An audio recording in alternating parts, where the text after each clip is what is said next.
Greetings and welcome to the Department of Tangents podcast, a conversation with musician Nat Freedberg with new comedy from Jim Brewer. I'm your host, Nick Zano.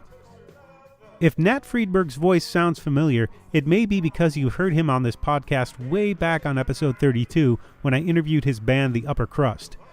Of course, back then he wasn't speaking as Nat, he was speaking as his character, Lord Bendover, the snarling 18th century aristocrat in a powdered wig and finery that wielded his Gibson SG like a rock and roll weapon. And yes, that's roque, spelled R-O-C-Q-W-E.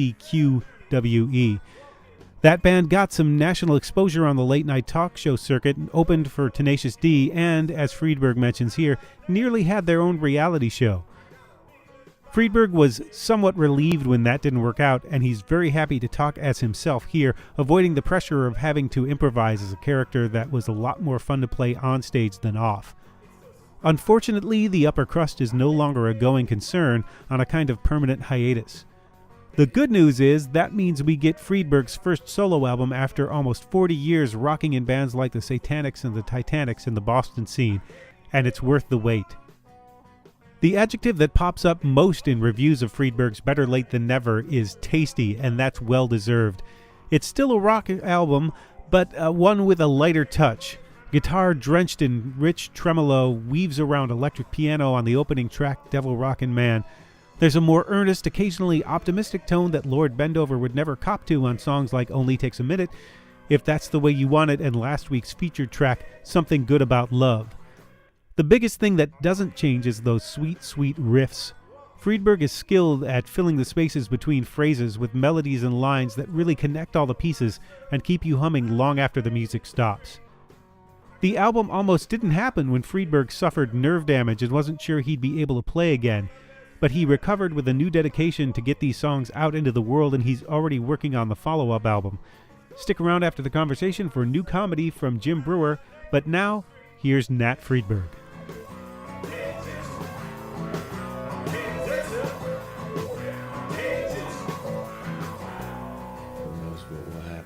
Now, but my experience so far is that it's a huge relief being able to talk openly and honestly. I feel like a murderer who's finally confessing to his. It's like feels good, you just get to fucking say the truth. Well, how many interviews have you done as Lord Bendover versus how many have you done as yourself? Almost all. I mean, the Upper Crust was. Are we recording it? We're started. All right. Yeah. Well, the Upper Crust lasted for like 25 years. Mm-hmm. So almost all the interviews I can recall doing were in character as Lord Bendover. Yeah. Yeah.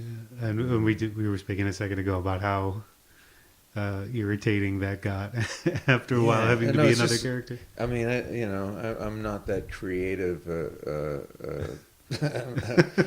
comedian, I guess, to be able to come up with consistently funny character responses without rehashing the same things over and over again. So, do people recognize you as Lord Bendover when you're just sort of walking around?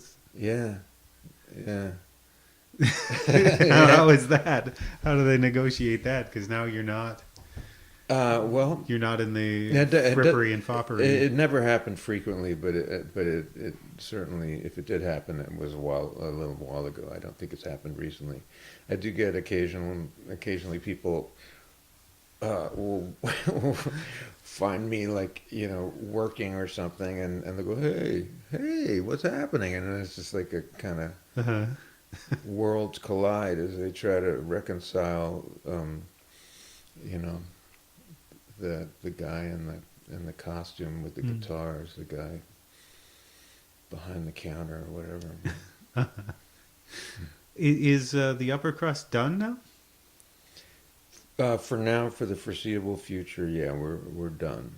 But okay. Who knows what might end up happening down the road. But for now, we're on infinite hiatus. Well, it's interesting that the band lasted so long.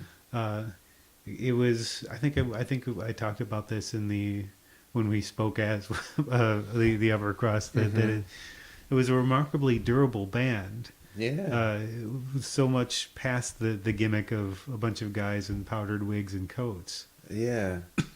Well, we did. I mean, it was like 25 years from start to finish, but we took breaks in that time period where we weren't that active. Mm-hmm. So we weren't like on the road flogging it for 25 years, playing state fairs or anything. Although that's an image. Yeah.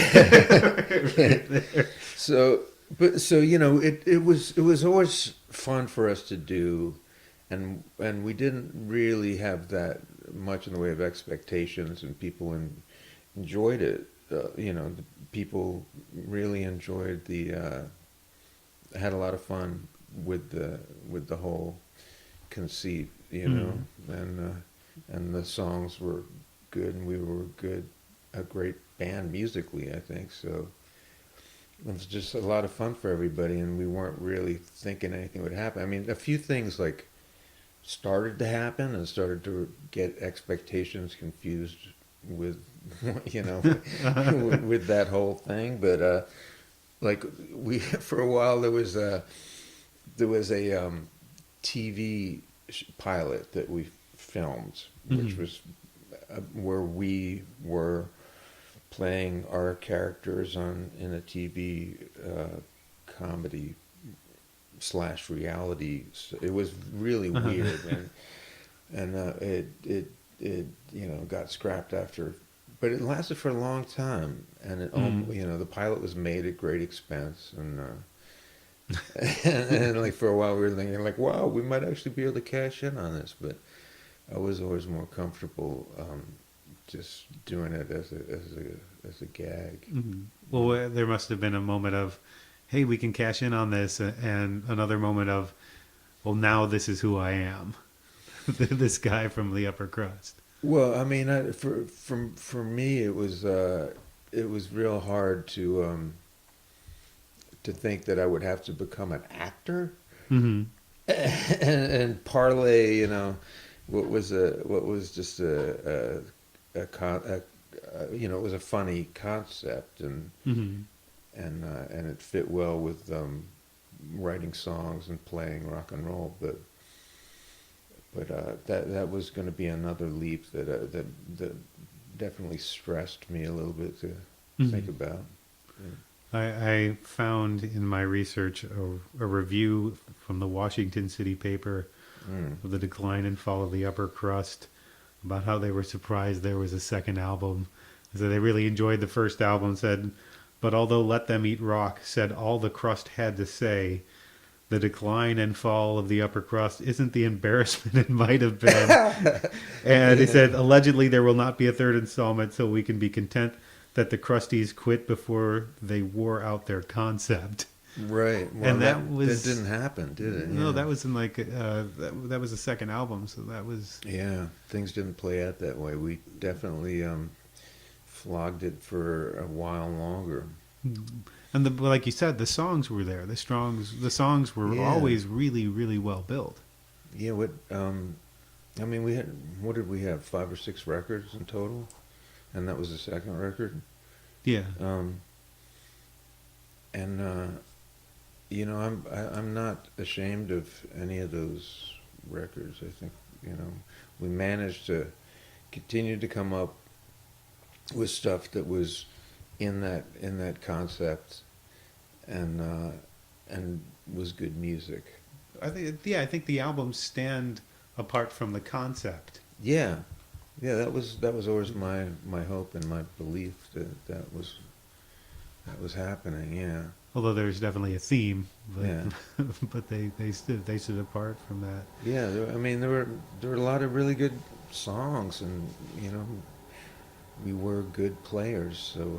And you got mentioned in the Super Suckers new song, "The History of Rock and Roll," right, listing all the rock bands that are good. Yeah, we're immortalized. Yeah. Well, that's gotta feel good to sort of be in that company of all the bands they tossed out, like the Dwarves and the Bell Rays and all that. Yeah, It definitely is. I mean, if we don't end up doing it any further, and this is the end of the Upper Crust, I'm very happy with what we did. Mhm. Now, the new album, I have to say it's a lot of fun to drive to turn the volume up and turn Oh, the cool. put the windows down That's and excellent. and That's a great. That's really high praise, I think, to say well, that. I was driving around the other day with the windows down, singing "Come to Satan, come to Satan." Excellent. Why is that so fun to sing? Come to Satan, come to Satan. Why? That's I don't know. It sounds good, and then you realize what you're saying, and it's just it's, but it sounds great, just as rock and roll. Yeah, well, sitting in your kitchen here, it doesn't seem like there's a lot of satanic influence happening No, on the surface. not in the kitchen. No, you have to go downstairs. Yeah, the basement's pretty much all done up as a shrine to Satan. Yeah. Is there a particular joy to singing stuff like? I mean, there's so many lyrics Yeah. in the Upper Crust and a few on the new album. Yeah, and there was there was a whole band, the Satanics, Right. that was there was my band, the Titanics, turned into the Satanics for a record and wrote a whole record of satanic themed rock and roll. But it was it was kind of a reaction to the idea that people took that seriously. It was just such a ridiculous concept that not only would you believe, I mean, first of all, you have to believe there's God, and then you have to believe there's a devil, and then you have to, make a decision that, you're going to make a choice. There's a lot of working parts to that. Have an opinion on the issue and come down on the side of the devil, and then you're going to write music about it and play in a band and, try to And find an spread artist. the word. Yeah. And I just thought that was so ridiculous that that I wanted to jump on the bandwagon, but kind of miss and land in a kind of comedic territory where we were just playing rock and roll that was all about the devil, but it was kind of good time rock and roll. Did anybody ever take exception to it?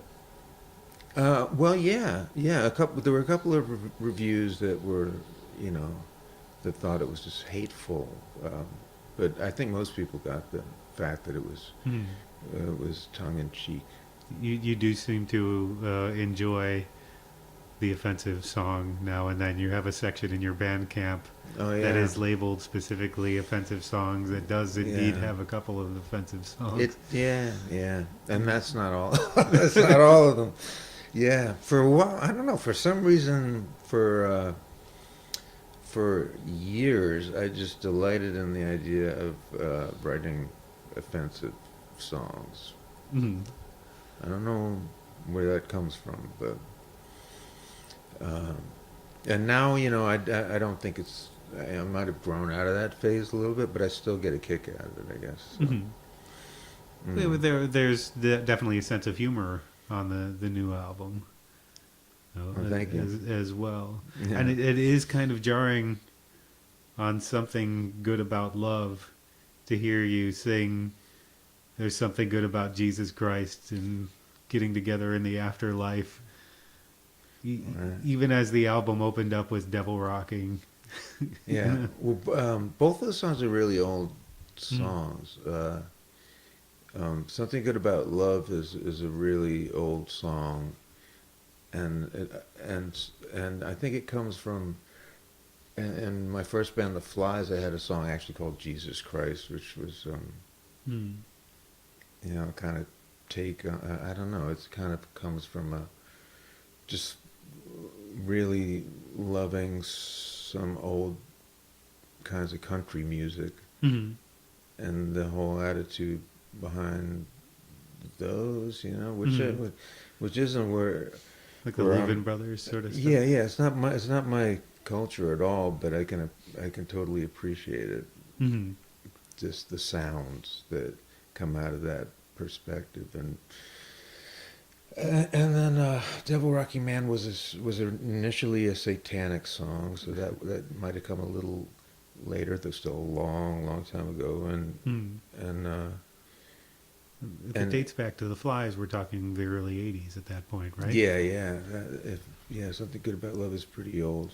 It was like maybe early '90s or something, and Devil Rocking Man was around maybe a few years later, and it was initially just a kind of rave up garage tune, but we kind of reimagined it as for this record as more of a R&B type of thing, which was, I think, Chris Cody's idea initially. He kind of helped with some of the production ideas on the record. It's got that great Rhodes piano, or just electric piano. I don't know if it's specifically a Rhodes, but the electric piano and the electric guitar work so well together on that for that groove. Yeah, and then we have some horns on that and stuff. That song's pretty heavily produced. So we pulled out all the stops on that one. And it does have that chorus that gets stuck in your head. Yeah.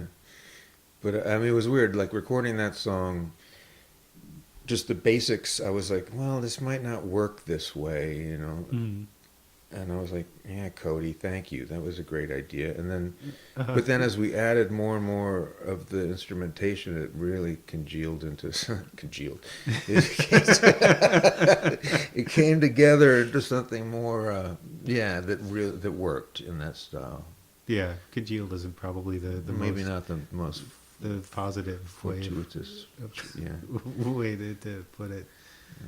But all the songs again are so solidly built on this, and it's all the little things on it, all the way you deal with space, the way on Only Takes a Minute to Fall in Love. That's one of my favorite on that goes through my head a lot, sort of just pops into my head during my day sometimes. And there are, because you've got those, I don't know, do you take the time to do something like gauge your tremolo to the same wave as the Rhodes piano? And no, we don't do that. Though that would be nice to do, but it's hard to get tremolo to be in the same cadence as everything rhythmically, because it drifts off.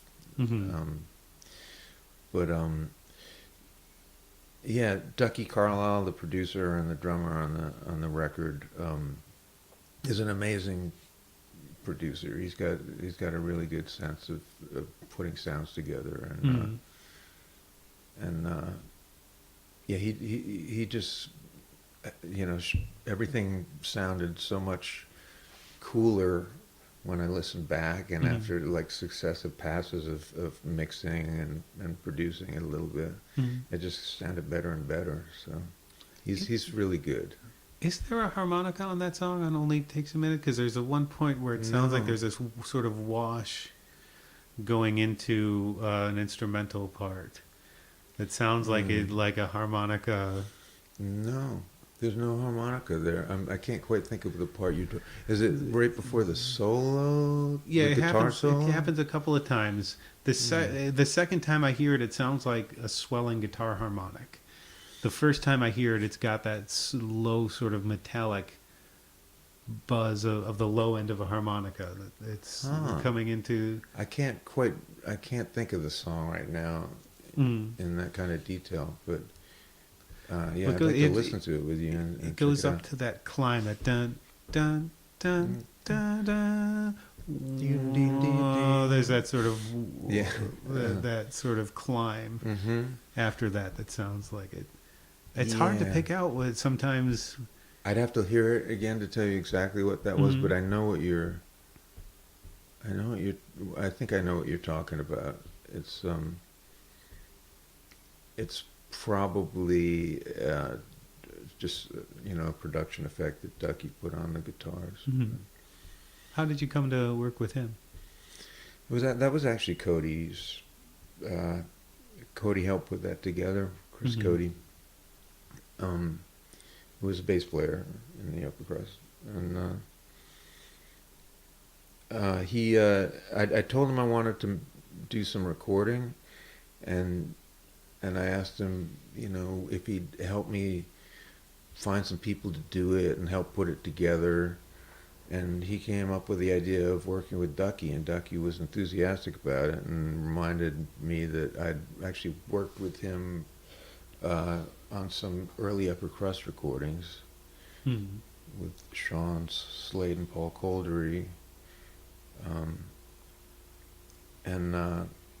And Ducky liked to work with Mark Hickox, who's the bass player on the record, and I hadn't been aware that Ducky played drums, but Cody said, yeah, he plays drums. He's a great drummer. He's got his house is a studio, so you just go in there and you set up and play, and it's all wired up, and then you just mix it, and it sounded like a pretty easy way to do things, and that's kind of the way it turned out.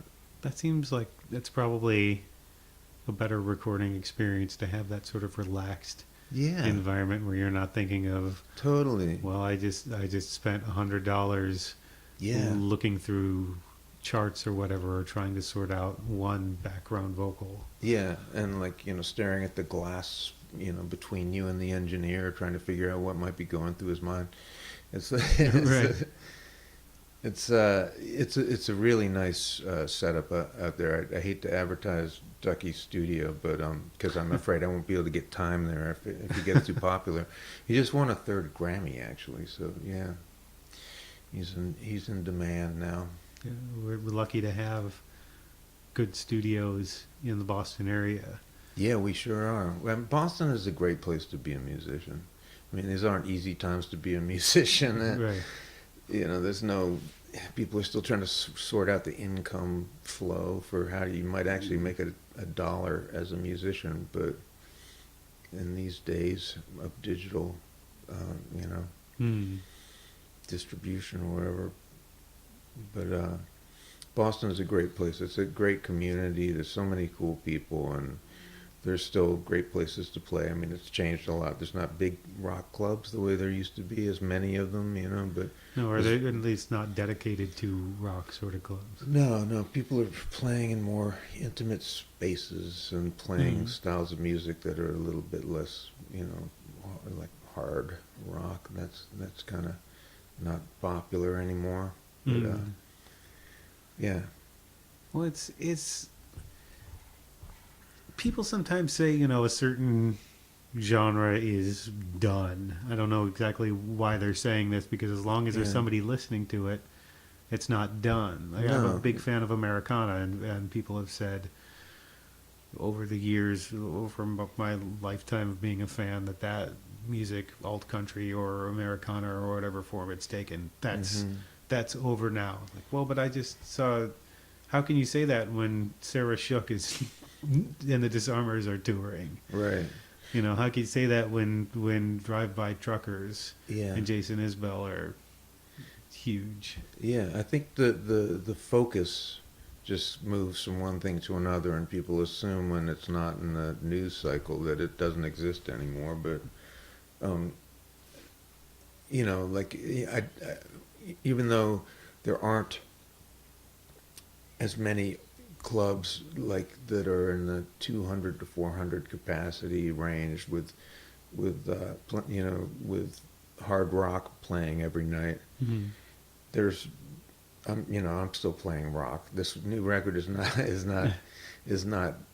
that hard. It's not hard rock. It's a departure from that, which is what I always did in the past. But I'm now doing another project at Ducky's with some guys that is going to be a little bit more back to rock and roll. Well, there is definitely rock and roll on. I still hear AC/DC and I still hear Mott the Hoople. Huh. I hear Thin Lizzy a lot on Queen for a Day. Really? That shuffle and the way that the riff, you give a lot of space. That Yeah. you let that sort of stretch up like a plane hitting a pocket of air, and then coming back down into the riff again. It's interesting because that was just the guitar sound that we got on that. Usually when we play that out now, because we've played a few shows now with Ducky and Mark, and usually I play that a little more overdriven, so that sustains throughout the whole section and doesn't kind of like die off and leaves the space that you're talking about. But live, it's always a different sort of animal. Yeah. Anyways, you have to do something a little different. Yeah. Live. And I like the way it is on the record because it's just we went for the most part for cleaner guitar sounds on the record than I am used to using live, and in past recordings of hard rock, but it's not as overdriven, but there's still that sort of pinched distortion on a lot of stuff. Yeah, it's not totally clean, sparkling, folk music or anything. Yeah, but you have expanded your sound on here. I mean, and your outlook a bit. I mean, there are some, if that's the way you want it, it's sort of more melancholy, and that's something you wouldn't have heard on. Melancholy wasn't really the Upper Crust kind of thing. Yeah, that was a song that was I agonized over for a long time, including that on the record. I didn't want to put it on the record. I mean, the whole point of doing the whole session that turned into that record was just to record songs that I'd written, so that if I at the time I had like a hand injury and I wasn't sure I'd be able to play, and you had nerve damage. Yeah. There were a lot of things that were making me like confront the fact that that maybe I wouldn't be able to play forever, and I thought maybe it would be good to get all these songs that I'd written recorded, and that was a song that I'd written not too long ago, but I was really hesitant to put it on the record, but Ducky said you really should put it on, and a few other people said you should, but I kind of just I didn't. What was your hesitation about it? It was like it sounded too vulnerable. It was like it was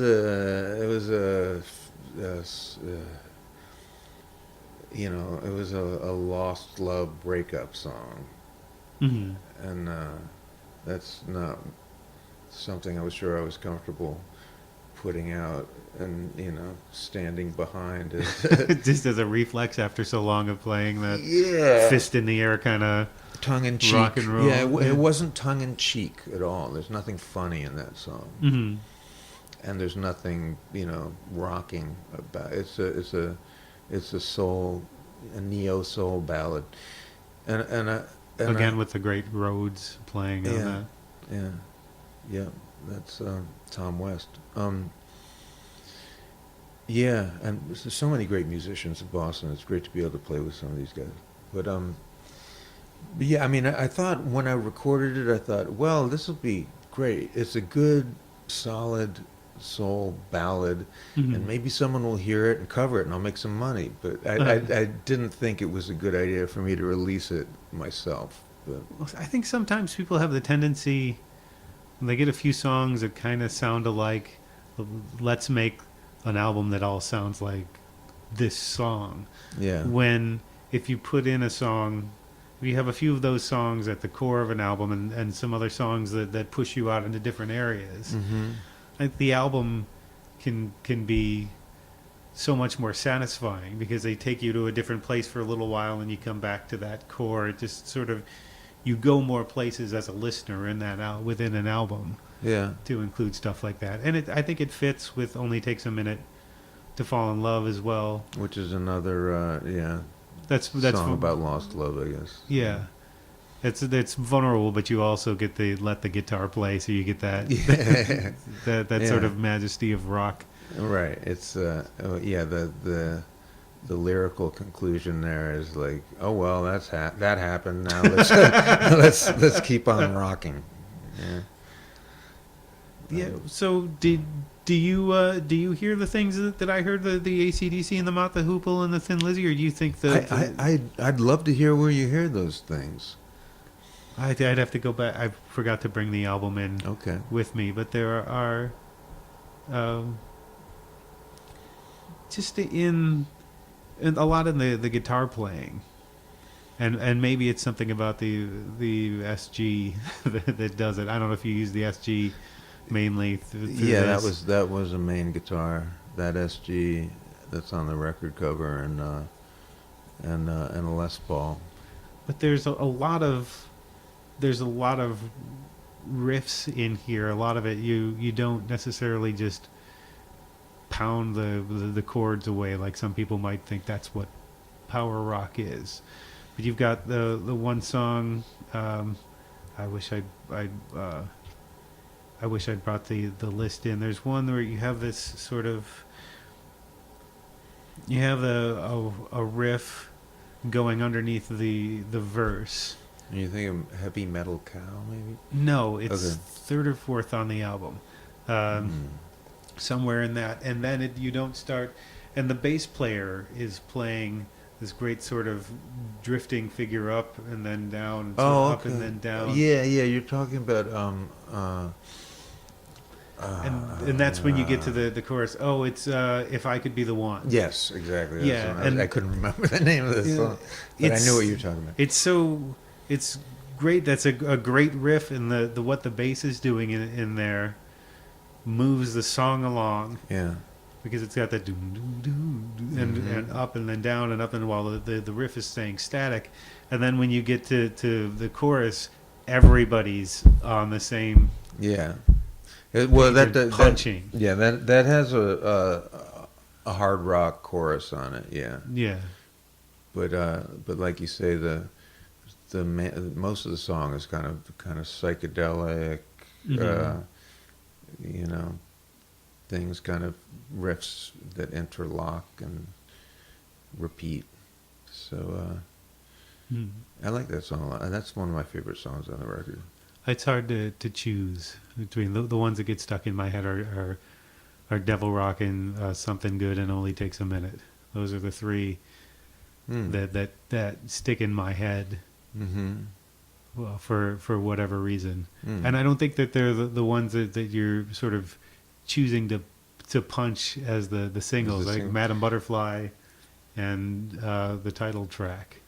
Yeah, I didn't make any decisions myself to push anything as a single, but it seems like maybe Madam Butterfly is the thing that by default most people seem to be coming back to as the single on the record. And that's Which one is of the weird, more yeah. hard rocking ones. Yeah, would you say? that is a rock song. It's a little poppy, but it's kind of hard rock. Yeah. This next project you said you're working on, is that a project of yours, or are you just playing? It's mine, yeah. It's all my songs. A couple of covers, actually. Uh-huh. Yeah. Anything you want to reveal about it?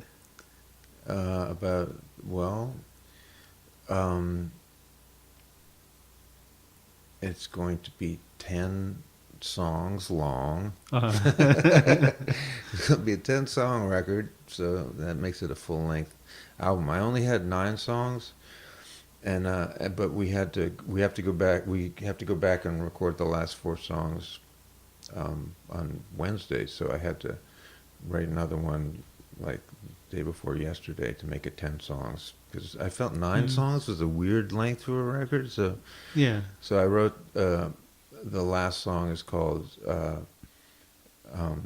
it takes 10 songs to make an album. So, I was gonna say, how quickly can you write songs, but it sounds like that one might have come together yeah, pretty quickly. it came together pretty quickly, but hopefully it will stand up on as a composition. It's hard to believe that Better Late Than Never. This is your first solo album. Mm-hmm. Now, did that come out of the idea that you just needed to get these songs out there because of the nerve damage? Is that the main reason this album exists? Yeah, I mean, it wasn't only the nerve damage. There were a whole kind of confluence of things that made me, realize, oh, well, I won't be able to do this forever. I'm not young. I'm 59 years old, and most people don't get to play and make music that long in their life, and people all around me are kicking off. So we just lost Asa Brebner, and yeah.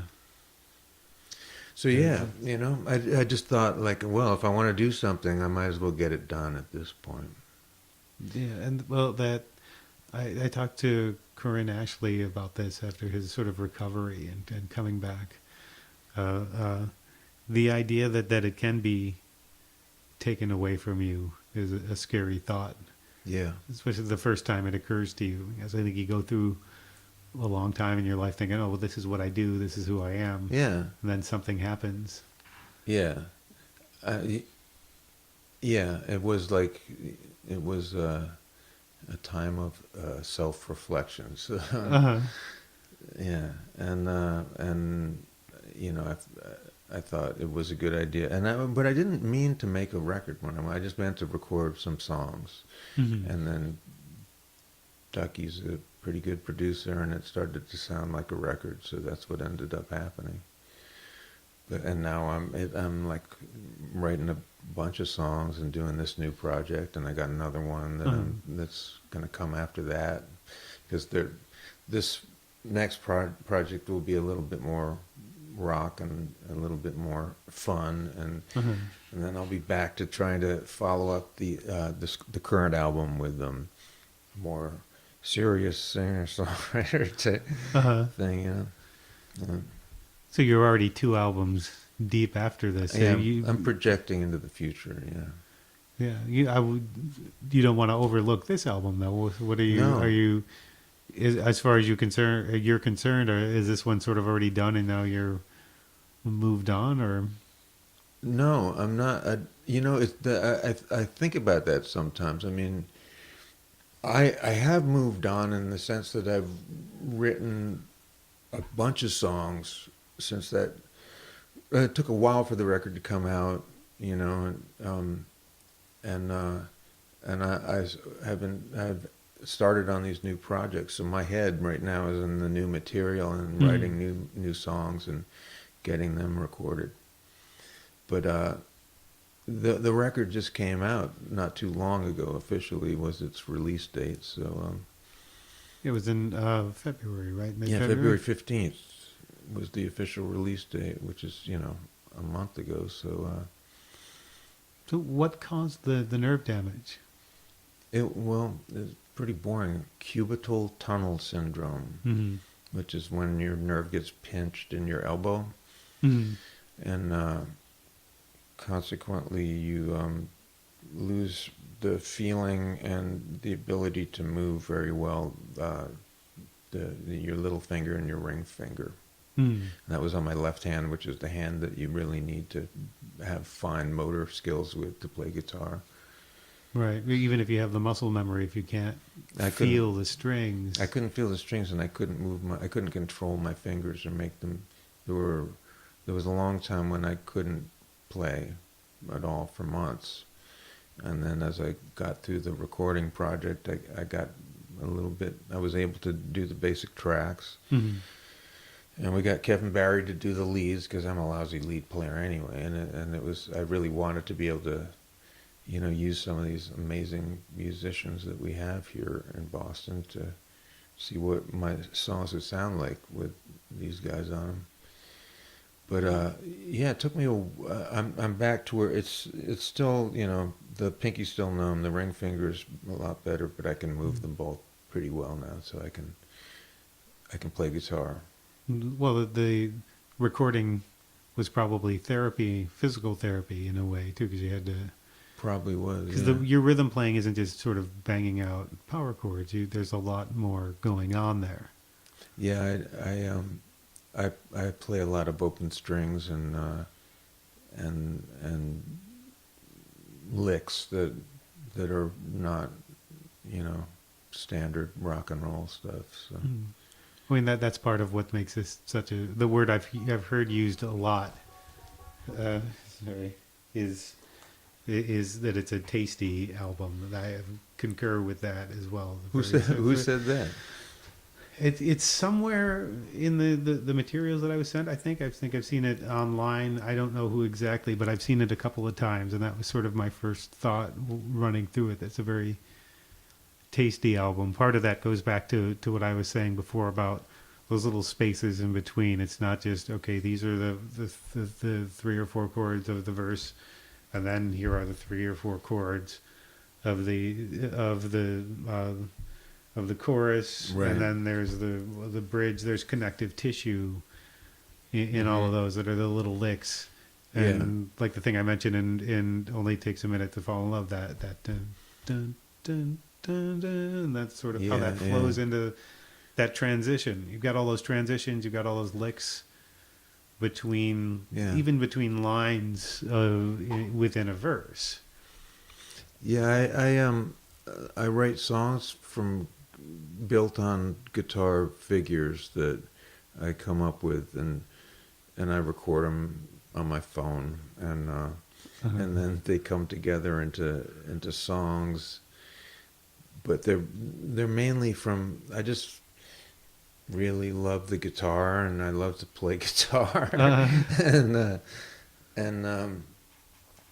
lot of people think guitar is like an old-fashioned thing these days, and music has moved beyond it. But I'm just still in love with the guitar. Mm. Well, it's not a bad thing that music has moved on, though. I can't be one of those people who. Why isn't it like when I was 14? No. It's great that music is vital and has moved in another direction. But I just love electric guitar, and I'm old-fashioned. I'm not young either, so you tend to probably gravitate toward what you grew up on. So yeah, and there's still plenty of people, who love loud guitars.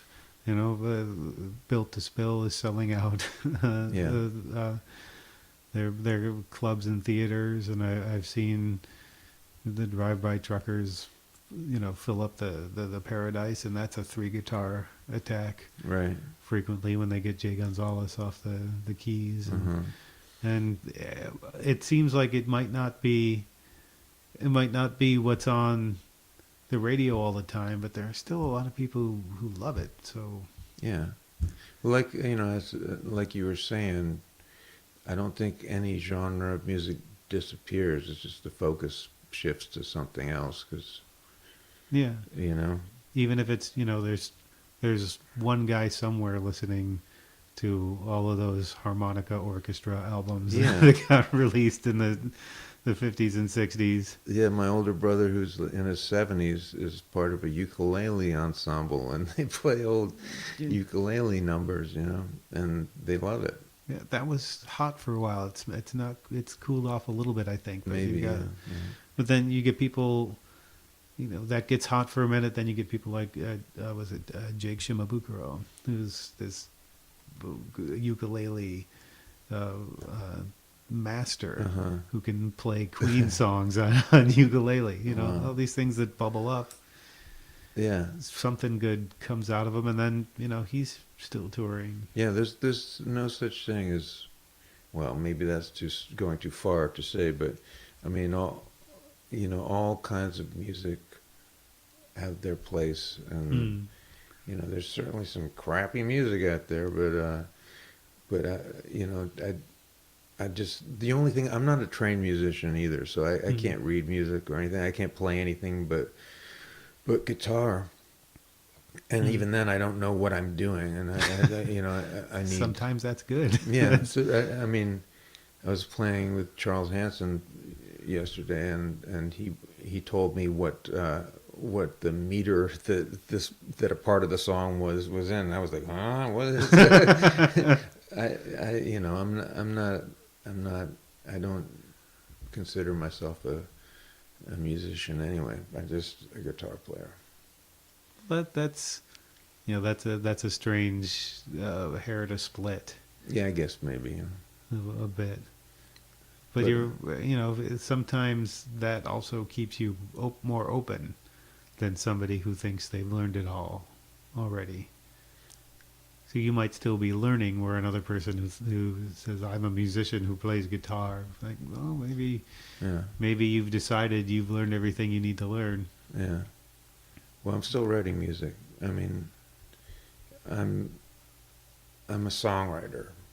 So I can, I would, in the past I would have been embarrassed to say that, because it seems pretentious to say that you're a songwriter, It's like saying, I'm an author, or I'm an artist, or something. Right. It's you immediately want to slap somebody who does that, I think it's undeniable at this point. I've written, over 100 songs that I think are good. Mm-hmm. So I think by default I'm a songwriter. Mm-hmm. Now, was this album any sort of statement of who you are apart from these other bands, apart from Upper Crust or the Flies or the Satanics? Or well, maybe it was that it was about my song writing and songs that I had written and that I wanted to have them heard. Mm-hmm. And when you're in the Upper Crust, I could only write songs that were theme compatible with the band, so I couldn't play a lot of songs I'd written, and it was a relief to be able to to put some of these songs down and get them out there, or in the world. Was there a realization when you finished this album, that you look back and said, oh, this is something that I've, maybe repressed isn't the right word, but that hasn't been able to come to the surface? Because it's been, the first album was 81, right, for the Flies, or 82? 81 or 82, yeah. That was the Flies was more similar to what I'm doing now, Mm-hmm. and then we stopped doing that and got in a band, got in the Titanics, and that was hard rock, and that was more of a band thing, Mm-hmm. where even though I was the songwriter and the singer, I still had to kind of subordinate myself to the band concept. Mm-hmm. And then that was certainly the case in the Upper Crust. So it's nice just to be able to do whatever I want to do at this point, But was there sort of a vision or a thesis statement that became clear to you of who you are as a songwriter through this process? I don't think there ever was a consistent image that came as a result of the finished product, but I think all the only statement that the record makes is that I write a bunch of different songs, and somehow there were a few that were compatible enough to be crammed together onto a record and not sound jarringly dissimilar. Did you record more songs than are on this album? There were two more songs that didn't make it on there. I don't know what'll happen with those. I actually slapped one of them up on Facebook, but I didn't really announce it, so only a few people might have heard it. But do you think you'd return to that more of a vulnerable voice of some of the songs on here? That's what if that's the way you want it in songs like that. Yeah, Project A that's going to come out first is the more rocking thing, and then it's subsequently I'll finish off Project B, which is going to be another, singer-songwriter thing where You can't say it without without putting the flourish with your fingers. You're putting it in air quotes. The Chris Farley. I'm not a singer-songwriter. Exactly. It's still hard to say it, but that I guess is the genre that I would be lumped in with. Mm-hmm. Singer-songwriter. Do you think you're still growing as a songwriter? Now you've got more room, it seems, to spread out. I think I am. I mean, I don't know if I'm growing in terms of the scope of my musical achievements, but I'm certainly the volume of my production has ramped way up since I've been doing this, and I'm really having a good time playing guitar, piecing together songs, and completing them and recording them. So, and when can people expect the next couple of projects? When do you think you're?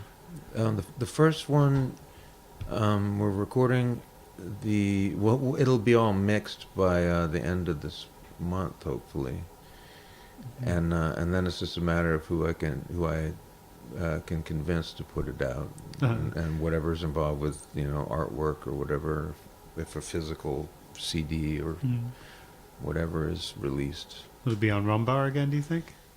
I asked Lou if he might be interested, but we haven't really discussed it seriously. Yeah. Okay. Anything else that I've missed you want to say, or anything else you want people to know about this album in particular? I can't. I think we covered all the bases. Yeah. Well, thanks for doing the interview. I appreciate it. All right. Thank you so much.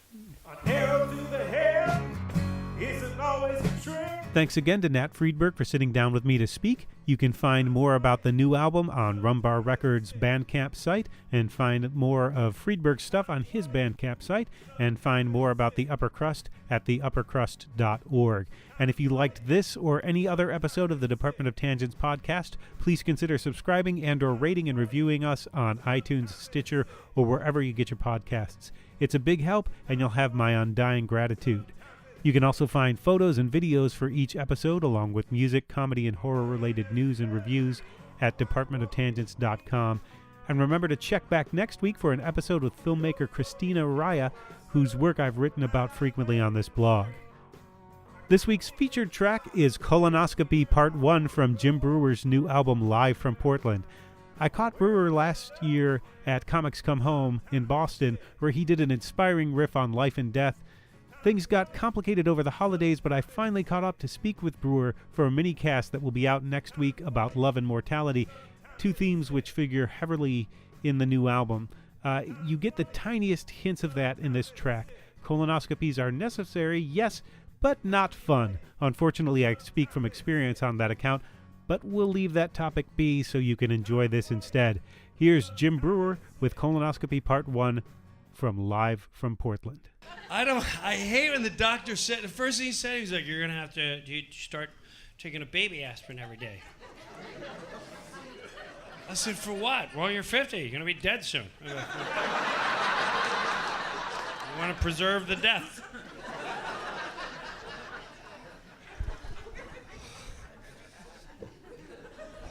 Have my ass cleaned out.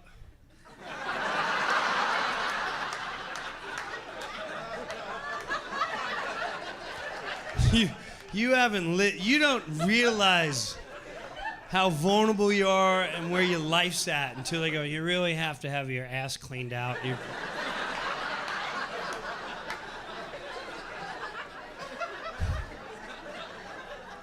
And so my wife is like, you getting a colonoscopy? I said, no, I'm not. You're not sticking anything in my ass. No. I'm not into that. I'm not into it. Drunken night years and years ago. Someone tried. Can I stick my... Don't you dare. I don't like that. I don't even wipe too hard. Like, oh, God, I get that.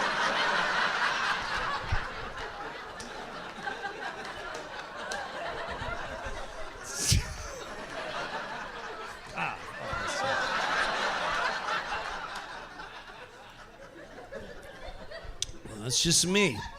And so she tricked me. Yeah. And because we're into like juice and, you know, clean drinks and fruit drinks, so she gave me a drink, not knowing it's the colonoscopy yeah. If you don't know, you take a drink. And how do teenagers not know? How is this not the biggest prank drink on every campus in the world? If I knew I was able, you know how many people would have went down if I knew that? From 1983 to 91. You know what this does? Dude, you're pissing out your ass for 7 hours. You ready for this?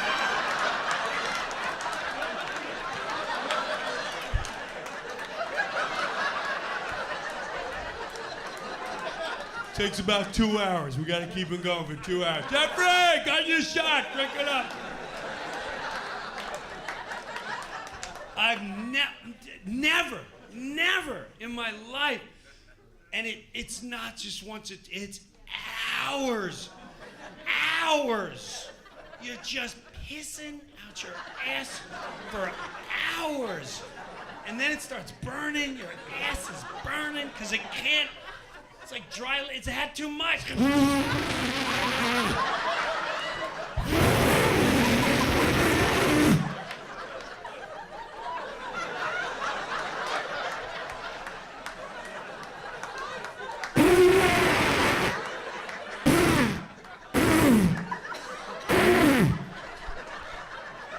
I just hear my wife going,